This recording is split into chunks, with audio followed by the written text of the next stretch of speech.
Hello friends, आज हम class 12 के बायोलॉजी चैप्टर 15 का ब्रिलियंट केस पेपर से पूरा ये जो क्वेश्चन होता है लॉन्ग आंसर टाइप या फिर आप कह सकते हैं 2 नंबर वाले जो क्वेश्चन होते हैं सब्जेक्टिव क्वेश्चन, वो क्वेश्चन करने वाले हैं। आप एकदम इसको ध्यान से सुनिए और इसे समझिए। स्टार्ट करते हैं। देखिए, पहला क्वेश्चन है कि बायोडाइवर्सिटी क्या है और ये बताना है कि causes of loss of biodiversity. पहली तो बायोडाइवर्सिटी है क्या और बायोडाइवर्सिटी का लॉस क्यों हो रहा है, इसके पीछे कारण क्या है। तीसरा क्वेश्चन है कि right A note on biodiversity conservation. देखिए, ये भी बताना है कि बायोडाइवर्सिटी कंजर्वेशन पे एक नोट लिखना है। इसमें 3 क्वेश्चन है, डिटेल्ड आंसर देना पड़ेगा और ये निश्चित रूप से 4-5 नंबर वाला क्वेश्चन है। देखिए, बायो का मतलब होता है लाइफ और डाइवर्सिटी का मतलब होता है विविधता। बायोडाइवर्सिटी का मतलब है कि बहुत सारे स्पीसीज प्लांट्स के, एनिमल्स के, माइक्रोब्स के होने चाहिए किसी भी जगह पर। तो और वो सारे कैसे हो सकते हैं, तो उनके अलग अलग साइज हो सकते हैं, शेप हो सकते हैं, स्ट्रक्चर हो सकते हैं। कॉजेज, अगर लॉस ऑफ बायोडाइवर्सिटी की बात करें तो क्यों लॉस आखिर हो रहा है, तो देखिए ह्यूमन एक्टिविटी के वजह से बायोडाइवर्सिटी का बहुत ज़्यादा ही लॉस हो रहा है। ह्यूमन एक्टिविटी ने क्या किया है, accelerated the rate of extension of species. Human के एक्टिविटी से, मानव की गतिविधियों से ऐसा भी हुआ है कि इस धरती पर जो जीव थे वो पूरी तरह से लुप्त ही हो गए हैं, गायब ही हो गए हैं। और इसके 4 कारण मेंशन किए जाते हैं और जो कारण तो बहुत है, लेकिन चलिए आंसर के लिए, नंबर के लिए इतना ही रीज़न काफ़ी है। पहला होता है हैबिटेट लॉस का। देखिए, हैबिटेट का मतलब होता है घर, घर का ना होना। ये जो है, जैसे मान लीजिए कहीं जंगल है और वहाँ पे चूँकि पॉपुलेशन बढ़ रहा है तो जिसके कारण जंगल की सफाई करनी पड़ेगी, खेती करनी पड़ेगी, वहाँ के मकान बनाने पड़ेंगे या फिर बहुत सारी लकड़ी की ज़रूरत है, तो हम जंगल को काट देते हैं। जंगल को काटने से क्या होता है, तो वो प्लांट रहेगा कहाँ, प्लांट भी मर गया। एनिमल्स रहेगा कहाँ, वो भी मर गया। तो ऐसे करके उन्हें जब प्रॉपर कंडीशन मिलता नहीं है अपने जीवन के लिए तो उनकी मृत्यु हो जाती है, वो लुप्त होने लगते हैं, लुप्त होने की कगार पर पहुंच जाते हैं। दूसरा है ओवर एक्सप्लॉयटेशन। एक्सप्लॉयटेशन का मतलब होता है अंधाधुंध उपयोग करना। ओवर मतलब अंधाधुंध उपयोग करना। जैसे देखिए, बहुत सारी स्पीसीज की अंधाधुंध, एक तरह से कहें तो उनसे अंधाधुंध जो है, अंधाधुंध तरीके से बिना सोचे समझे इस्तेमाल किया गया तो वो ही नहीं रहे। एक एग्जांपल यहाँ पे दिया हुआ है, वो है स्टेलर सीक, और ये पूरी तरह से ख़त्म ही हो गया है, यहाँ पे इसका कहना है। आप लोगों को एक बर्ड के बारे में पता होगा जिसे कि डोडो कहते हैं। डोडो पक्षी थी जो उड़ नहीं सकती थी, तो मतलब छोटी हाइट पर ही वो शायद, इसे हम ऐसे समझते हैं। उसके बारे में बहुत सारी कहानियाँ एवोल्यूशन के टर्म में भी, तो हम उसके उड़ने वाला पार्ट को अलग कर देते हैं और ये जानते हैं कि वो जो पक्षी है वो जब एक जगह से दूसरी जगह ट्रैवल करने जाती थी तो लंबा दूरी पर वो उड़ नहीं पाती थी।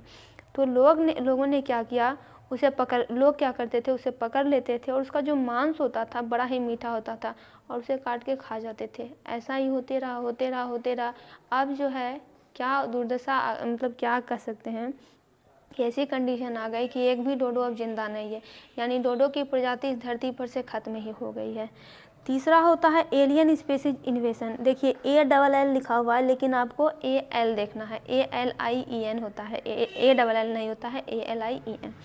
एलियन स्पीसीज इन्वेशन में क्या होता है, जैसे हमारे यहाँ कोई प्लांट है, कोई बाहर से प्लांट आया, उसने इसको नुकसान पहुँचा दिया। इसका एक एग्जाम्पल आपने चैप्टर 1 में पढ़ा होगा कि हमारे यहाँ वाटर हाइसिंथ को इंट्रोड्यूस किया गया था यहाँ के लेक में। क्यों किया गया था, क्योंकि ये जो है अपने इसके ब्यूटीफुल फ्लावर्स के लिए, लेकिन इसे जैसे ही पानी में इंट्रोड्यूस किया गया, देखा क्या गया कि पानी में जो अवेलेबल जितने भी ऑक्सीजन होते हैं ये सबको कंज्यूम कर जाता है। तो जो पानी में जो जानवर और जो प्लांट रह रहे हैं उन्हें ऑक्सीजन मिलता नहीं है, वो मर जाते हैं। तो आप सोचेंगे तो क्यों ना इसे तुरंत हटा दिया जाए, यही तो एक तरीका है ना अपने नेचुरल प्लांट्स और एनिमल्स को बचाने का। तो ये भी नहीं कर सकते हैं क्योंकि इतना तेज़ी से फैलता है कि इसे हटाना भी काफ़ी मुश्किल हो जाता है। तो ये सब एक अलग बात है। अब देखिए कोइंस्टिक्शन क्या होता है। कोइंस्टिक्शन में होता है जब 2 जानवर एक दूसरे पे निर्भर रहते हैं। जैसे देखिए, आप लोगों ने म्यूचुअलिज्म वाला पार्ट छोड़ देते हैं। सिम्बायोटिक रिलेशनशिप आपने सुना होगा, जब एक ऐसी कंडीशन भी, या फिर आप इसे भी हटाइए, सिंपल समझिए, ये एक ऐसी कंडीशन है जिसमें दोनों ऑर्गेनिज्म एक दूसरे पर निर्भर है, दोनों का एक दूसरे से काम चलता है। तो मान लीजिए अगर एक हट गया, एक किसी कारणवश से मर जाता है तो दूसरे को भी परेशानी हो जाती है, तो वो भी मर जाएगा, तो ये भी एक समस्या है। अब देखिए, बायोडाइवर्सिटी को अब कंजर्व तो करना पड़ेगा, उसको बचाना तो पड़ेगा। कैसे बचा सकते हैं? इसको दो भागों में बांटा गया है। एक होता है एक्स सिटू कंजर्वेशन, दूसरा होता है इन सिटू कंजर्वेशन। एक्स का आप ऐसे समझिए, आउटसाइड से समझिए, इन आप इनसाइड से समझ सकते हैं। देखिए, एक्स का में क्या होता है, इसमें एनिमल्स को अपने नेचुरल होम से दूर कर दिया जाता है और एक स्पेशल केयर यूनिट बनाई जाती है, उसमें उसको रखा जाता है, जैसे कि जू हो गया, botanical garden, seed bank, etc। ये क्वेश्चन जरूर आता है, ये एग्जाम्पल आप देख लीजिए, पूछेगा कि सीड बैंक किस प्रकार का कंजर्वेशन है, एक्स सिटू है कि इन सिटू है, यही दोनों और दोनों एग्जाम्पल में भी यही केस है। इन सिटू कंजर्वेशन की बात करें तो इसमें क्या किया जाता है, उनके नेचुरल होम्स में ही उसे रखा जाता है, जो उसका प्राकृतिक आवास होता है उसमें ही रखा जाता है, जैसे कि नेशनल पार्क हो गया, वाइल्ड लाइफ सेंचुरी हो गया, हॉट स्पॉट हो गया। अब हम आते हैं क्वेश्चन नंबर 2 पे। देखिए, क्वेश्चन नंबर 2 क्या कहता है कि आप बायोडाइवर्सिटी से क्या समझते हैं, वही वाला क्वेश्चन है। और स्पेसीज बायोडाइवर्सिटी का इकोसिस्टम में क्या अंतर है? आपने पढ़ा होगा कि बायोडाइवर्सिटी के बहुत सारे प्रकार होते हैं, स्पेसीज होता है, जेनेटिक होता है और एक होता है। तीसरा क्वेश्चन है कि main reasons for depletion of biodiversity. Depletion का मतलब होता है डिप्लीट करना, खत्म करना। आखिर क्या कारण है कि बायोडाइवर्सिटी तेजी से खत्म भी हो रहा है? देखिए, बायोडाइवर्सिटी क्या होता है, तो बायोडाइवर्सिटी तो हमने पहले ही पढ़ रखा है कि जहाँ पे बहुत सारे प्लांट्स, एनिमल्स, माइक्रोब्स अलग अलग शेप साइज के पाए जाते हैं। तो देखिए, स्पेसीज डाइवर्सिटी क्या होती है? स्पेसीज डाइवर्सिटी स्पेसीज के लेवल पे होती है, इसमें वैरायटी नंबर देखने को मिलता है और रीजन में स्पेसीज में रिचनेस देखने को मिलता है, यानी अलग अलग प्रकार की स्पीसीज। रिचनेस का मतलब यहाँ पे है कि अलग अलग प्रकार की है। और अगर स्पेसीज डाइवर्सिटी इकोसिस्टम में होती है तो इकोसिस्टम स्टेबल रहता है। ये भी कहा गया है कि it is important for maintaining higher level of productivity and ecosystem health. Species diversity बहुत ज़रूरी है, क्यों? ताकि प्रोडक्टिविटी हायर लेवल की हो और इकोसिस्टम हमारा बेस्ट है। कारण देखिए क्या हो रहा है, ओवर एक्सप्लॉयटेशन, वही सारे कारण है। एलियन स्पेसीज इन्वेशन और कोएक्सटिंक्शन। इन्वेशन का मतलब होता है आक्रमण करना। अब देखिए, तीसरा हम लॉन्ग क्वेश्चन पे आते हैं। लॉन्ग क्वेश्चन हमारा तीसरा है, बायोडाइवर्सिटी को डिफाइन कीजिए। वही बात है, डिफरेंट टाइप ऑफ इकोसिस्टम का होना, बहुत सारे ऑर्गेनिज्म का होना, उनके अलग अलग वेरिएटी होना, बस यही है बायोडाइवर्सिटी। अब कहता है बायोडाइवर्सिटी कंजर्वेशन पे नोट लिखिए। तो कंजर्वेशन भी हमने देख ही लिया है कि दो प्रकार के। और देखिए, एक चीज़ और जानते हैं, हर क्वेश्चन में अलग अलग आंसर दिया हुआ है, बात एक ही है, आपको कोई एक याद रखना है और समझ तो आप जाएंगे तो आप खुद ही लिख देंगे, इतना रटने की भी ज़रूरत नहीं है। देखिए, बायोडाइवर्सिटी को कंजर्व करना, बचाना, प्लांट्स एनिमल्स को बचाना बहुत ज़रूरी है, क्योंकि अगर ये नहीं होगा तो क्या होगा, बहुत सारी परेशानी आ सकती है। अब देखिए, इसको दो प्रकार में और हमें बताया गया है, तो हम पहले ही उसको डील कर चुके हैं। तो कौन कौन सा है? एक इन सिटू कंजर्वेशन है और एक एक्स सिटू कंजर्वेशन है। इन सिटू कंजर्वेशन में क्या किया जाता है कि प्रोटेक्शन जो है ऑल लेवल पे दी जाती है, ताकि थ्रेटेंड स्पीसीज को, यानी वैसे स्पीसीज को जिनको कि खतरा है, उनको बचाया जा सके, जैसे उन्हें hot spot, national park, sanctuary हो गया। एक्स सिटू कंजर्वेशन में सेलेक्टेड रेयर प्लांट और एनिमल को कंजर्व किया जाता है, उनके नेचुरल होम से उन्हें बाहर निकाल के। जीन बैंक हो गया, क्रायो प्रिजर्वेशन हो गया, टिश्यू कल्चर हो गया। और इंडिया की बात करें तो बायोडाइवर्सिटी कंजर्वेशन बहुत सारे तरीक़ों में की जाती है, जैसे जेबू and water buffalo, many ways. Example जेबू एंड वाटर बफेलो का दिया गया है एग्जाम्पल यहाँ पे, कि इन सब को भी जो है कंजर्व किया जा रहा है। और एडिशन की बात करें तो बैम्बू और जो कॉटन ट्री है वो भी इंडिया में ही ओरिजिनेट हुए हैं। इकोलॉजिकल डाइवर्सिटी क्या होती है? देखिए, तीसरा जो ये है टाइप डाइवर्सिटी का, बायोडाइवर्सिटी का, वो इकोलॉजिकल डाइवर्सिटी है।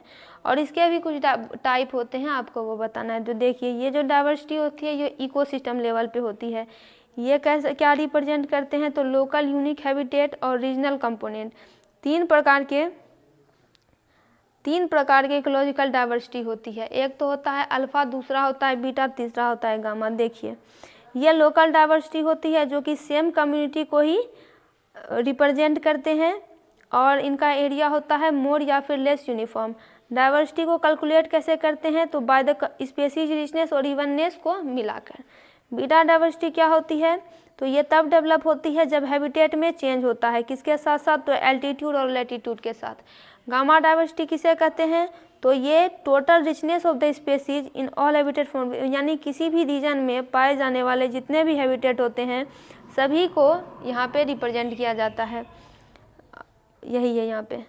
अब हमारे पास है क्वेश्चन कि रेड डाटा बुक क्या होता है, और आप इसके कैटेगरी को बताइए कौन कौन से कैटेगरी इसमें ऐड किए गए। देखिए क्लास 8 में भी एक चीज़ पढ़नी थी, red data book. Red data book या फिर इसका दूसरा नाम हम रेड लिस्ट भी कह सकते हैं, एक प्रकार का कैटलॉग है जिसमें कि उन सारे चीज़ों का लिस्ट दिया हुआ रहता है जो कि खतरे की कगार पर है। हालांकि ये जो है बुक है इसका दायरा बहुत ही ज़्यादा बढ़ चुका है, बहुत सारी चीज़ों को ये इंक्लूड करने लगा है, लेकिन इतना लिखेंगे भी तो फुल मार्क्स तो पक्के हैं। ये लिस्ट सबसे पहले शुरू की गई थी, इनिशिएटेड का मतलब शुरू करना, 1963 में, और उसके बाद जो है 2000 red list has made assessment of 18,000 species. इतने स्पेसीज को उन्होंने रखा जिसमें कि इतना स्पेसीज दो था, इतना एनिमल था, इतना प्लांट था। ये थ्रेटन लिस्ट पे है वर्ल्ड वाइड, यानी पूरी दुनिया में इन सारे स्पेसीज को खतरा है। और धीरे धीरे ये जो थ्रेटन स्पेसीज का नंबर है वो 17,291 हो गए 2011 में। अब रेड लिस्ट बनाया क्यों जाता है, इसलिए बनाया जाता है ताकि अवेयरनेस बताई जा सके कि आखिर बायोडाइवर्सिटी को कितना खतरा वर्तमान में चल रहा है। रेड लिस्ट की देखिए 8 कैटेगरी होती है जिसमें कि कुछ इम्पॉर्टेंट है और जो इम्पॉर्टेंट है उनको दिया जा रहा है। खैर देखिए इम्पॉर्टेंट तो सभी होते हैं इसमें, लेकिन हमें अपने नंबर के जितने ही काम करना है। एक होता है एक्सटिंक्ट स्पीसीज। देखिए एक्सटिंक्ट का मतलब होता है लुप्त हो जाना, तो ये टैक्सोन एक्सटिंक्ट स्पीसीज का भी एक कैटेगरी है रेड डाटा लिस्ट में। इसमें इसको रखा गया है जो कि पूरी तरह से लुप्त हो गए, जैसे कि डोडो। ये डोडो वही वाली पक्षी है जिसका मांस बड़ा ही मीठा रहता था और लोग इसे खा खा के ख़त्म कर गए।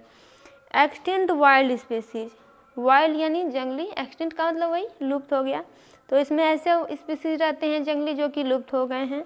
फिर होता है क्रिटिकली इंडेंजर्ड स्पीसीज, यानी ये ऐसे स्पीसीज होते हैं, इसमें ऐसे जानवर और प्लांट्स को रखा जाता है जो कि बहुत ही एकदम ख़त्म होने की, एकदम हायर रिस्क पे ख़त्म होने पर रहते हैं और किसी भी समय ये ख़त्म हो सकते हैं, यानी कि आने वाले समय में ये ख़त्म हो सकते हैं, ऐसा इनका डाटा चल रहा है, जैसे पिग्मी हॉग हो गया।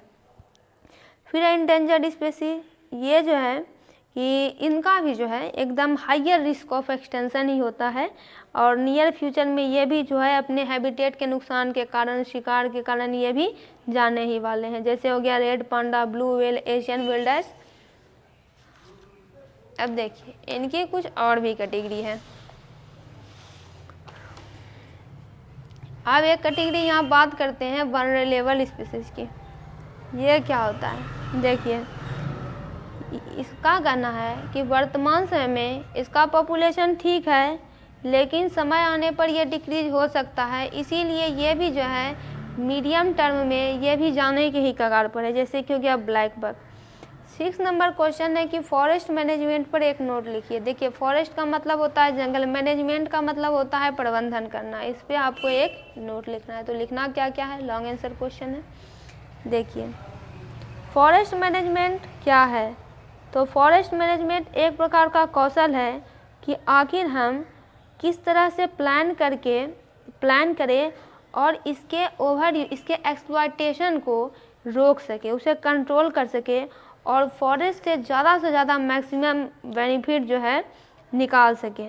और हमें क्या करना है, कोई नुकसान भी फॉरेस्ट को नहीं पहुंचाना है। देखिए 3-4 चीज़ें इसमें है, एक तो कि ओवर एक्सप्लॉयटेशन से बचाएं, ज़्यादा से ज़्यादा लाभ कमाएं और ऐसा भी ना हो कि इन्हें कोई नुकसान हो। तो बहुत तरह के प्रैक्टिस है यहाँ पे, जैसे पहला है सस्टेन्ड यील्ड ब्लॉक कटिंग। जैसे देखिए for felling of tree a forest is divided into several block.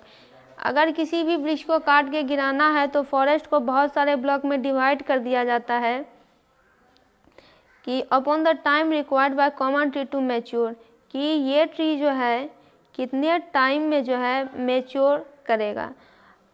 Every year 1 such block is clear. तो एक ब्लॉक को 1 साल में, मतलब 1 साल में एक ब्लॉक को क्लियर कर दिया जाता है। और उसके बाद उस एरिया को रिफॉरेस्टेट कर दिया जाता है, यानी उस पर फिर से उगाया जाता है वहाँ पे। तो इससे क्या होगा, ये डिफॉरेस्टेशन का जो ये रेट है उसको बैलेंस करने में काम करेगा और डिटोरिएशन होने से बचाएगा। फिर है एडवांस सिल्वीकल्चर। एडवांस सिल्वीकल्चर क्या होता है, तो देखिए वेयर और पॉसिबल, यानी जहाँ कहीं भी संभव हो ऐसे प्लांट को उगाया जाता है जो कि इम्प्रूव्ड होते हैं। तो ऐसा क्या होता है उसमें कि वो बहुत जल्दी ग्रो कर जाएंगे और हाई यील्डिंग होंगे। फिर है control of weed and paste. Weed का मतलब खरपतवार, जैसे खेतों में खरपतवार उग जाते हैं तो उन्हें रिमूव करना पड़ता है, वीडिसाइड लगाना पड़ता है, बहुत सारे केमिकल्स का यूज करना पड़ता है, क्योंकि वो न्यूट्रिशन भी तो ले लेते हैं क्रॉप वाले। तो अगर पॉसिबल हो तो बायोलॉजिकल कंट्रोल को भी इंट्रोड्यूस किया जाता है, जैसे Cactoblastis for Opuntia, Lantana bug for Lantana. और चौथा है अवॉइड एक्सप्लॉयटेशन ऑफ प्लांट, और प्लांट को एक्सप्लॉयट होने से बचाया जाता है। फिर 7 नंबर क्वेश्चन है give an account of tropical rain forest. Tropical rain forest पे एक अकाउंट देना है, यानी उस पर एक नोट लिखना है। तो देखिए ट्रॉपिकल रेन फॉरेस्ट मुख्य रूप से सेंट्रल अमेरिका में पाए जाते हैं, अमेजोन और along Amazon and Orinoco rivers. फिर है South America, Congo river basin of Africa, Malagasy Republic, South East Asia जिसमें कि इंडिया भी आता है।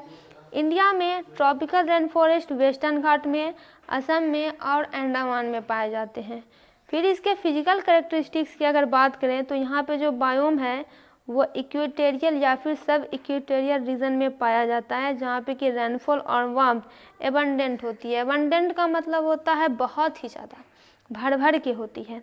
Tropical rain forest total land का कितना भाग ऑक्युपाई किए है, तो 112, but possess more than half of the flora of fauna of the world. लेकिन अगर बात करें तो इस दुनिया के फ्लोरा और फौना, फ्लोरा का मतलब होता है प्लांट वाला पार्ट, फौना का मतलब होता है एनिमल वाला पार्ट, तो प्लांट और एनिमल वाले पार्ट का मोर देन हाफ मतलब आधा से भी ज़्यादा भाग ये कवर किए हुए रहता है।